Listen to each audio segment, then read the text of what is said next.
Assalamualaikum warahmatullahi wabarakatuh. Perkenalkan, nama saya Naira Fikami Putri dengan NIM 2210853012. Di sini saya ingin mempresentasikan hasil penelitian saya yang berjudul Kontestasi Norma Internasional Kesetaraan Gender pada Norma Lokal Sistem Kasta dan Budaya Patriarki di India. Sebelumnya yang terhormat, kepada dosen penguji saya, yaitu Kak Mariam Jamila SIP MSI, dan dosen pembimbing kedua saya, yaitu Ibu Anita Afriani Sinulinga SIP MSI. Baik, langsung saja pada bab pertama, yaitu pendahuluan.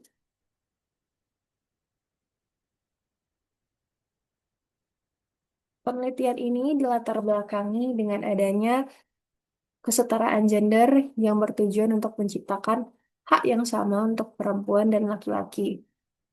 Nah, di India, kesetaraan gender itu hanya berlaku secara formal aja. Sementara sistem kasta dan budaya patriarki itu kuat. Nah, justru itulah yang membuat adanya sebuah ketidaksetaraan gender. Nah, dilansir dari Pew Research Center, menunjukkan bahwa sebagian besar perempuan di India itu masih percaya bahwa istri harus patuh kepada suami. Nah, hal ini telah yang mencerminkan kuatnya nilai patriarki dalam masyarakatnya. Nah, ini membuat posisi Dalit menjadi rentan, atau posisi kelompok Dalit menjadi rentan. Nah, berbagai diskriminasi terjadi terhadap perempuan Dalit ini. Mereka sering menjadi korban kekerasan seksual oleh kasta dominan. Nah, sementara banyak sekali kasus yang tidak dilaporkan karena lemahnya perlindungan dari hukum. Untuk mengatasi diskriminasi, India meratifikasi Convention on Elimination of All Forms Discrimination Against Women atau CEDAW di tahun 1993. Nah, di sana muncullah banyak kebijakan, salah satunya Protection of Women from Domestic Violence Act di tahun 2005, lalu membentuk Ministry of Women and Child. Nah, upaya ini tuh masih menghadapi tantangan karena norma sosial sistem kasta dan resistensi terhadap kebijakan. Nah, contohnya seperti Uniform Civil Code, di mana ini diimplementasikan di India. Nah, tapi hal tersebut sebagian orang menganggap bahwa itu adalah sebuah eh, hal yang mengancam tradisi di sana.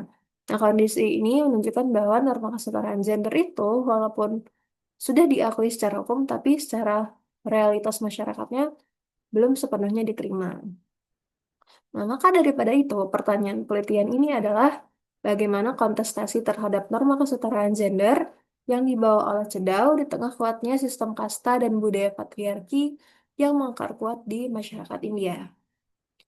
Lanjut lagi ke tujuan penelitian ini menganalisis kontestasi terhadap norma kesetaraan gender global di India di tengah kuatnya sistem kasta dalam struktur sosial masyarakat. Dengan menggunakan konsep norm contestation dari N.G. Winar yang akan menjelaskan bagaimana interaksi antara norma global dan norma lokal yang memunculkan pertentangan terhadap nilai kesetaraan gender. Nah, kerangka konseptual dalam penelitian ini adalah norm contestation yang dikembangkan oleh N.G. Winar. Nah, memiliki tiga tahap yang saling berkaitan. Yang pertama itu adalah constituting berkaitan dengan formal validation dengan agensinya negara atau organisasi internasional. Lalu tahapan kedua itu adalah referring atau rujukan yang berkaitan dengan social recognition atau social validation dengan agensinya adalah aktor domestik seperti lembaga pemerintah atau LSM atau NGO. Nah, yang terakhir itu adalah implementing. Nah, implementing ini berkaitan dengan cultural validation dengan agensinya adalah masyarakat atau individu. Metode dalam penelitian ini adalah yang pertama, jenis dan pendekatan penelitian itu adalah kualitatif deskriptif. Lalu batasan penelitiannya itu ada dari 2019 hingga 2023, di mana 2019 itu adalah awal dari rancangan Uniform Civil Code atau UCC Dan terakhir 2023 itu adalah hmm, rancangan tersebut yang akhirnya tidak disetujui oleh beberapa kelompok dan akhirnya terhenti di tahun 2023. Nah, unit analisis dalam penelitian ini adalah norma internasional kesetaraan gender dan eksplorasinya sistem kasta. Teknik pengumpulan datanya adalah studi kepustakaan atau library research yang menggunakan data primer dan data sekunder. Nah, teknik analisis data ini adalah yang pertama pengumpulan data, yang kedua reduksi data, yang ketiga penyajian data, dan yang keempat adalah kesimpulan. Baik, lanjut kepada bab 2, yaitu penerapan norma internasional kesetaraan gender di India. Nah, yang pertama adalah CEDAW sebagai norma internasional dalam kesetaraan gender. Nah, CEDAW diadopsi di India itu, CEDAW dibuat pada tahun 1979 setelah meningkatnya kesadaran global mengenai ketimpangan gender dan tuntutan gerakan dari perempuan di internasional. Nah, konvensi ini terdiri dari 30 pasal yang mewajibkan negara untuk menghapus diskriminasi terhadap perempuan melalui kebijakan, peraturan hukum, dan pelaporan secara berkala kepada Komite CEDAW yang mengenai implementasi di negara mereka. Nah, dalam implementasinya, CEDAW memiliki tiga prinsip utama. Prinsip pertama adalah non-diskriminasi, yang mana menegaskan bahwa segala bentuk diskriminasi terhadap perempuan harus dihapuskan dalam semua bidang kehidupan. Kedua adalah kewajiban negara, yang menekankan bahwa negara memiliki tanggung jawab aktif untuk menghapus diskriminasi melalui kebijakan hukum, perlindungan institusional. Nah, ketiga itu adalah kesetaraan gender, yang menekankan bahwa keberhasilan kebijakan tidak hanya dilihat dari keberadaan aturan formal aja, tetapi juga tahu sejauh mana perempuan benar-benar memperoleh hak dan kesempatan yang setara dalam praktiknya. Lalu, ratifikasi CEDAW di India itu ada sekitar yang selanjutnya ratifikasi CEDAW di India. Nah, jadi banyak sekali negara yang meratifikasi CEDAW. Ada sekitar 120 negara. Nah, termasuk India ini. Nah, India meratifikasi CEDAW ini pada tahun 1993. Nah, setelah ratifikasi perjanjian tersebut, India mulai mengintegrasikan prinsip kesetaraan gender ke dalam kebijakan nasionalnya. Misalnya melalui Protection of Women from Domestic Violence Act di tahun 2005 yang bertujuan melindungi perempuan dari berbagai bentuk kekerasan dalam rumah tangga. Nah, selain itu, pemerintah juga membentuk Ministry of Women and Child Development untuk meningkatkan kesetaraan gender dan perlindungan perempuan. Hmm, Nah, namun dalam praktiknya, implementasi kebijakan itu masih menghadapi tantangan karena kuatnya sistem kasta dan budaya patriarki, serta adanya sebuah keberadaan hukum personal atau personal law dalam masyarakat India. Nah, walaupun begitu, India tetap berusaha mencapai kesetaraan itu. Banyak peran aktor internasional maupun lokal dalam memperjuangkan kesetaraan gender di India. Nah, lanjut lagi, peran aktor internasional. Yang pertama itu aktor internasional UN Women dalam mensejahterakan perempuan Dalit di India. Nah, UN Women itu berada di bawah PBB, berperan dalam mempromosikan kesetaraan gender dan perlindungan hak perempuan di India.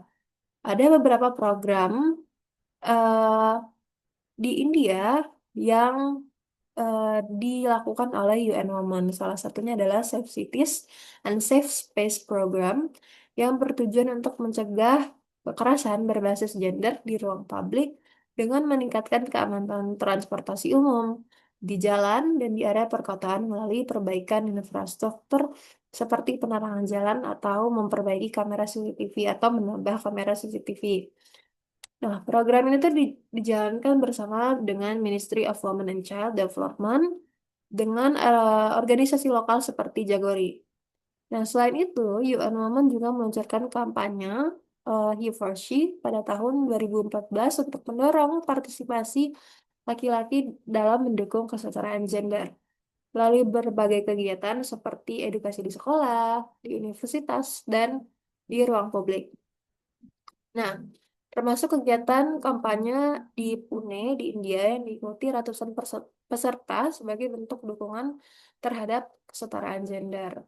Nah, lalu peran aktor internasional yang kedua itu adalah NGO, International Direct Solidarity Network atau IDSN, yang merupakan jaringan HAM internasional berfokus pada penghapusan diskriminasi berbasis kasta yang memperjuangkan hak-hak perempuan, khususnya perempuan Dalit.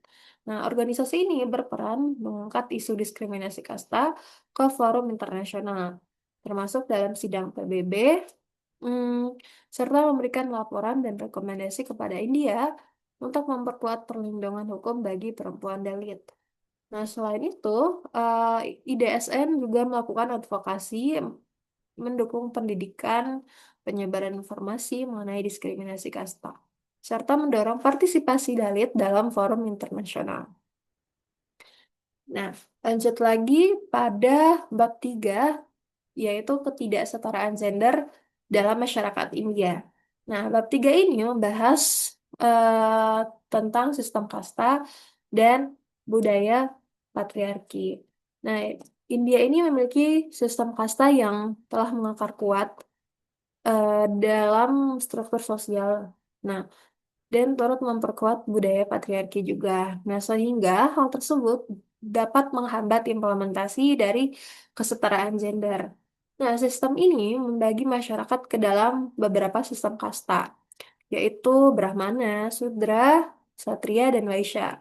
Nah, terakhir ada kelompok yang namanya kelompok Dalit, atau bisa dibilang dengan kelompok dengan kasta terendah. Nah, biasanya kelompok Dalit ini tuh mendapat berbagai diskriminasi. Em, nah, salah satunya karena mereka bisa jadi perempuan, lalu mereka berada pada kasta terendah, dan mereka biasanya kelompok dalim ini mereka miskin. Nah, hal tersebutlah yang akhirnya menimbulkan diskriminasi, bahkan bisa saja kekerasan. Nah, perempuan Dalit itu menghadapi diskriminasi berlapis, seperti yang dikatakan tadi, karena mereka perempuan, karena mereka kasta terendah, dan karena mereka berada pada kelompok miskin. Nah, sehingga sangat rentan mereka mengalami kekerasan karena keterbatasan akses pendidikan serta perlindungan hukum yang kurang memadai kepada mereka. Nah, maka daripada itu, peran aktor lokal. Di sini akan saya jelaskan pemerintah sebagai pembuat kebijakan.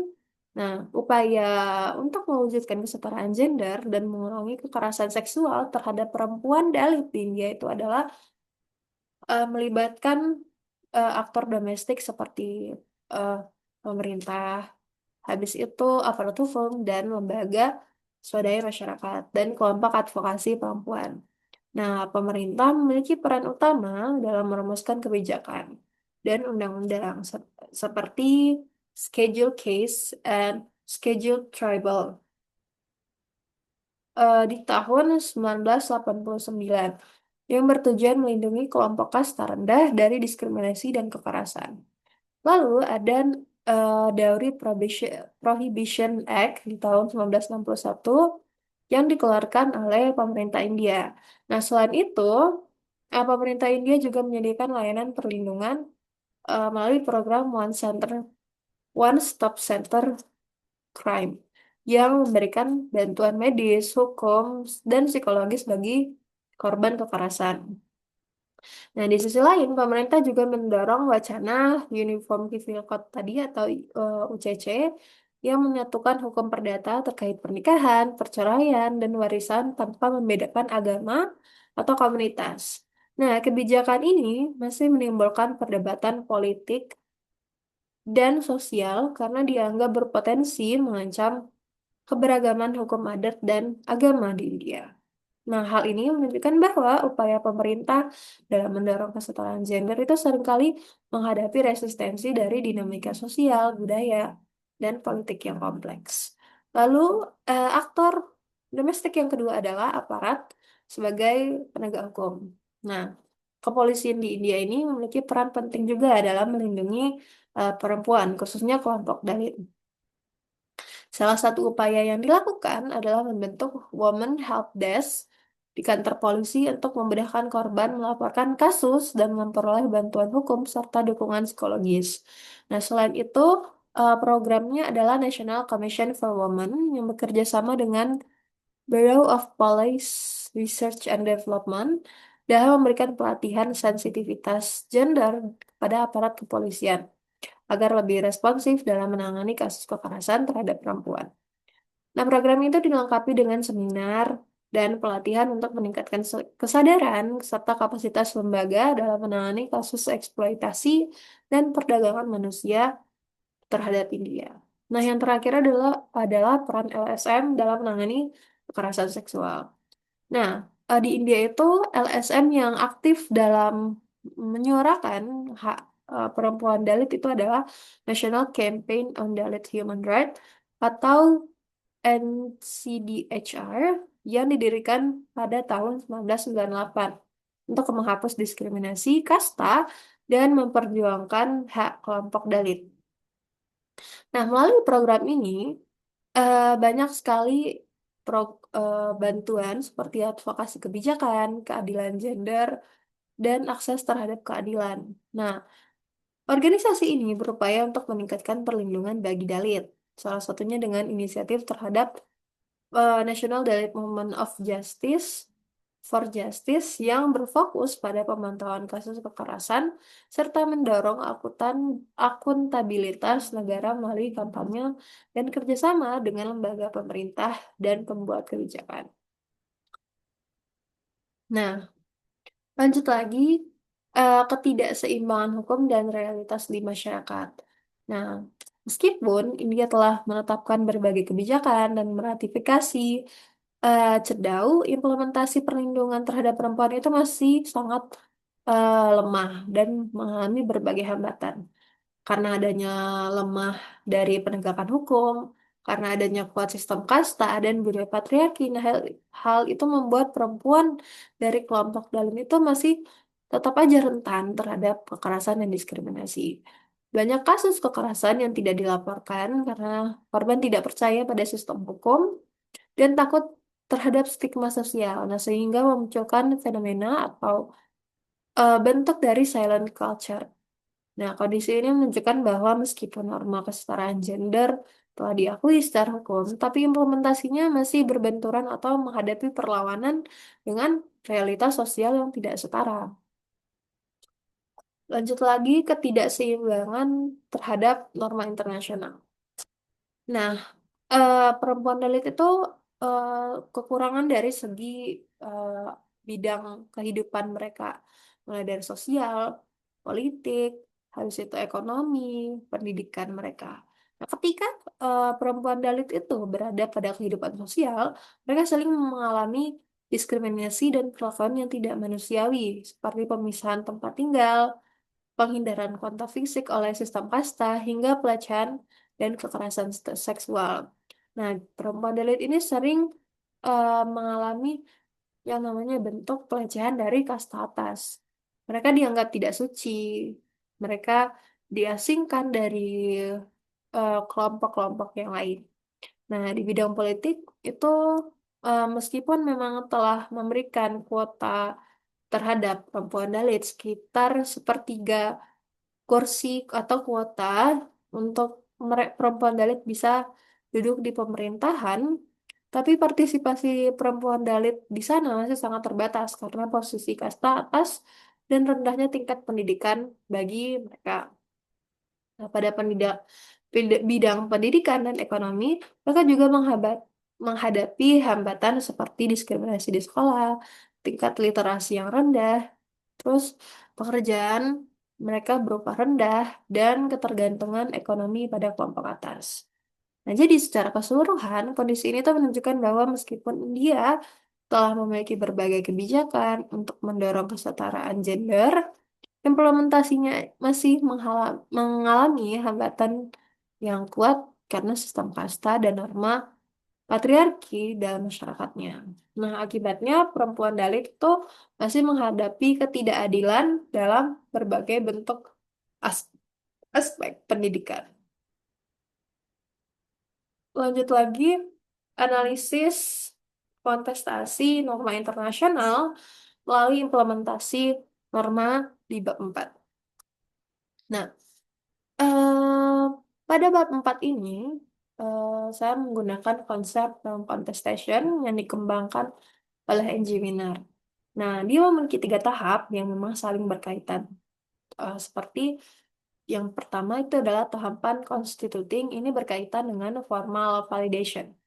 Nah, tahap constituting ini adalah mulainya sebuah norma itu dibentuk. Nah, di dalam penelitian ini, norma akan dibentuk melalui norma ini akan dibentuk, yaitu norma kesetaraan gender. Nah, pada tahap ini atau tahap pembentukan, biasanya melalui negosiasi, forum internasional, atau penyusunan instrumen yang mengikat. Nah, instrumen utama dalam menciptakan kesetaraan gender atau dalam membentuk norma kesetaraan gender ini melalui perjanjian CEDAW tadi. Melalui CEDAW, norma kesetaraan gender diperkenalkan untuk mengatasi diskriminasi berbasis gender. Nah, meskipun CEDAW merupakan perjanjian internasional yang memang mengatur kesetaraan gender dari berbagai bidang, tapi isinya dianggap mencerminkan nilai-nilai liberal yang tidak selaras dengan budaya dan tradisi di India. Nah, selain itu, tidak di India tidak secara penuh menerapkan implementasi CEDAW. India hanya terdorong semata-mata karena adanya sebuah tekanan global. Nah, bahkan India mereservasi beberapa pasal, yaitu pasal 5, 16, dan 29. Nah, tapi India masih berusaha untuk tetap mengimplementasikan kesetaraan gender dengan membuat kebijakan dan memberikan partisipasi kepada perempuan elit. Nah, selain itu bisa dilihat bahwa India ragu-ragu dalam mereformasi kebijakan yang berkaitan dengan hukum keluarga dan perubahan pola sosial berbasis gender karena alasan untuk menghormati eh, personal law yang masih ada. Nah, secara tidak langsung, kondisi itu menunjukkan bahwa adanya sebuah penolakan dan negosiasi dengan hukum formal. Nah, selain itu, negara organisasi internasional seperti UN Women juga berperan dalam membentuk norma kesetaraan gender dengan membuat berbagai program seperti Second Change Education atau SCE, di mana mendukung perempuan Dalit yang putus sekolah untuk mendapatkan akses akses pendidikan kedua kalinya dan keterampilan kerja. Nah, selain organisasi itu, ada organisasi International Labour Organization atau ILO yang membantu membentuk kesetaraan gender di India dengan menyuarakan isu ini ke tingkat internasional. Nah, organisasi ini membantu memperkenalkan norma kesetaraan gender yang sejalan dengan pembentukan norma kesetaraan gender di India. Eh, nah, yang kedua itu adalah referring. Nah, referring ini adalah sebuah rujukan normal. Dia berkaitan dengan social recognition atau social validation. Nah, rujukan atau mengadopsi sebuah hukum domestik pada tahap referring. Nah, tahap ini tuh membutuhkan aktor domestik seperti lembaga pemerintah, partai politik, LSM, dan media. Nah, di India sendiri, usaha dalam mempromosikan kesetaraan gender melalui kebijakan dan kampanye seperti rancangan Uniform Civil Code atau UCC dan gerakan Me Too di India. Nah, rancangan UCC dan gerakan Me Too ini banyak menimbulkan reaksi dari publik, mulai dari UCC yang berusaha menyatukan personal law dan menghapus diskriminasi terhadap perempuan. Tapi di sisi lain, beberapa pihak nilai bahwa UCC ini adalah hal yang mengancam sistem hukum yang ada di India. Selain itu, UCC merupakan agenda politik yang banyak diasumsikan bahwa nilainya masih dapat mengikis identitas kelompok tertentu dalam masyarakat. Nah, selain itu, gerakan MeToo dapat mendapatkan perlawanan bahwa gerakan MeToo ini dibuat melalui media sosial. Nah, berpotensi untuk disalahgunakan. Nah, ada juga yang bilang kalau misalnya laki-laki itu khawatir karena reputasi mereka akan dirusak oleh laporan kekerasan dan pelecehan seksual di India. Nah, walaupun banyak pertentangan dari berbagai aktor, tapi aktor lain juga berupaya agar kesetaraan gender tetap ditegakkan. Nah, contohnya seperti LSM yang tadi disebutkan, NCDHR yang berupaya untuk mengangkat kasus kekerasan seksual terhadap perempuan Dalit ditangani secara serius oleh aparat penegak hukum, sehingga kesetaraan gender itu tetap diterapkan. Tapi faktanya, aktor domestik seperti aparat, penegak hukum, kepolisian tadi masih lambat dalam merespon perempuan Dalit yang mengalami kekerasan seksual. Nah, terakhir itu adalah tahap implementing. Nah, ini nih berkaitan dengan eh, cultural validation. Nah, tahap ini dianggap sangat kontroversial karena norma internasional itu berhadapan langsung dengan nilai budaya, tradisi, dan sejarah di sebuah negara. Nah, inilah yang disebut dengan meaning in use di dalam konsep dari NG Winner ini. Karena menjelaskan bahwa makna terbentuk melalui praktik sosial, bukan hanya melalui aturan formal. Nah, di India, implementasi kesetaraan gender itu dipengaruhi oleh budaya patriarki dan sistem kasta yang menempatkan perempuan pada posisi paling rendah atau berada pada keluarga dalam masyarakatnya. Dalam praktik, perempuan, terutama perempuan Dalit, masih menghadapi diskriminasi dari pendidikan tadi, pekerjaan, upah mereka rendah, dan pembagian peran domestik. Nah, perempuan menghadapi diskriminasi berlapis, sehingga hukum aja nggak mampu dalam merubah struktur sosial, sistem kasta, dan budaya patriarki tadi. Nah, tapi tetap aja gerakan akar rumput seperti Dalit Mahila Samiti sangat berperan dalam membantu perempuan Dalit untuk mendapatkan haknya sebagai masyarakat. Nah,